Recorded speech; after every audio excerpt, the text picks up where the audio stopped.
कहने को तो सरकार ने कागजों में गंगा किनारे अवैध खनन रोक दिया है, लेकिन हकीकत में गंगा के सामान्य किनारे तो छोड़िए, मेरठ में खनन के लिए प्रतिबंधित हस्तिनापुर वाइल्ड लाइफ सेंचुरी इलाके में गंगा किनारे जमकर अवैध खनन बिना रोक टोक हो रहा है।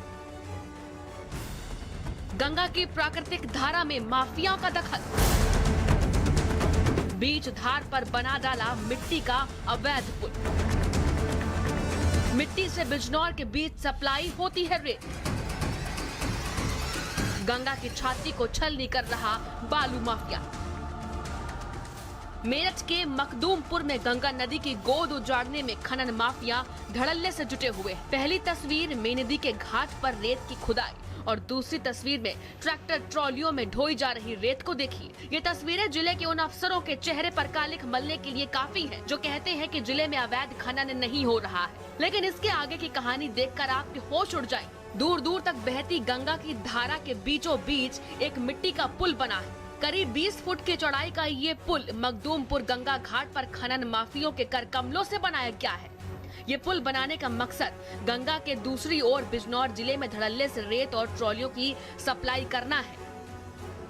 पार आने जाने के लिए चांदपुर यहाँ से नजदीक पड़ता है जी, वहाँ चांदपुर रोड और कुछ गांव की खेती पार है जी, तो सब गन्ना पुल पे उतरती है सारी फसल, तो 6 महीने के लिए पुल बंद रहता है जी। ये जो खनन वगैरह होता है वो भी ट्रैक्टर वगैरह यहीं से निकलते हैं? हाँ, ये सब यहीं से निकला है जी।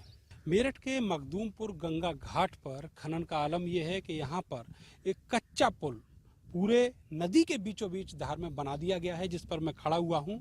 और ये पुल दूसरी साइड में जो गंगा का दूसरा छोर है वहाँ पर जाकर मिलता है। अभी थोड़ा जब पानी बढ़ा है तो ये पुल बीच से बह गया, टूट गया, और आप देखेंगे कि दूसरी तरफ भी जो दूसरा छोर है मिट्टी पड़ी हुई है बहुत ऊंची ऊंची, जिस पर एक कच्चा पुल बनाया गया था वो अभी भी वहाँ पर बना हुआ है। दूसरी तरफ इस जो पुल टूटा है उसका छोर यहाँ तक है।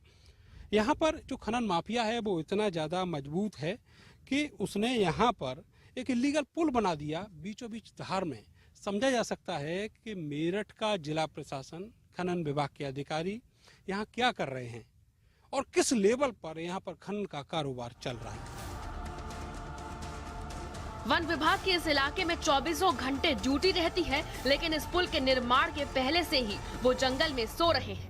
इस पुल से गंगा की कोख उजाड़ी जा रही है। गंगा में रहने वाले दुर्लभ प्रजाति के कछुओं का कुनबा अब संकट में आ गया है। यहाँ रहने वाले घड़ियाल और डॉल्फिन अवैध खनन से पैदा हुए गड्ढों में फंसकर मर जाते हैं, लेकिन ध्यान देने वाला कोई नहीं है।